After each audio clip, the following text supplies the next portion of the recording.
السلام علیکم ورحمۃ اللہ۔ کیسے ہیں دوستو؟ امید ہے سب خیر خیریت سے ہوں گے، اللہ آپ کو سلامت رکھے۔ جس علاقے میں ابھی میں موجود ہوں، اس علاقے کا نام ہے وادی قدید۔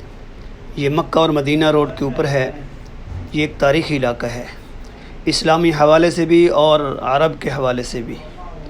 اسلامی حوالے سے اس طرح کہ یہ جو سامنے آپ کو پہاڑ نظر آ رہا ہے، اس پہاڑ کے اوپر ایک بت تھا جس کا نام منات تھا۔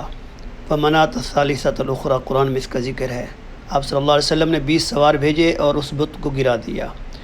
دوسرا یہاں پہ جو واقعہ پیش آیا ہے وہ آیا ہے مابت کی بکری کا۔ آپ صلی اللہ علیہ وسلم جب یہاں پہ پہنچے تو آپ صلی اللہ علیہ وسلم نے خیمے کے اندر ایک بڑھیا تھی، تو اس کی ایک بکری تھی، لاغر تھی۔ آپ صلی اللہ علیہ وسلم نے ہاتھ پھیرا، اس سے دودھ جاری ہو گیا۔ اور تیسرا واقعہ جو ہے وہ ہے سراقہ ابن مالک کا، جو آپ صلی اللہ علیہ وسلم کو گرفتار کرنے کے لیے پیچھے سے آیا انعام کی لالچ میں، تو اس کا گھوڑا بھی یہاں پہ دھنس گیا۔ اس کے علاوہ کئی واقعات ہیں، انشاءاللہ آگے چل کے میں ان کی ویڈیو بنا کے، اس جگہ کی ویڈیو بنا کے آپ کو انشاءاللہ دکھاؤں گا، چونکہ ابھی میرے پاس گاڑی چھوٹی ہے جس کی وجہ سے میں وہاں تک پہنچ نہیں سکتا، یہ کچے کا علاقہ ہے۔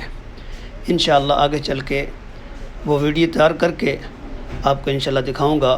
آپ دعا کریں اللہ تعالیٰ میری اس سفر کو جاری اور ساری رکھے۔ آخر میں گزارش ہے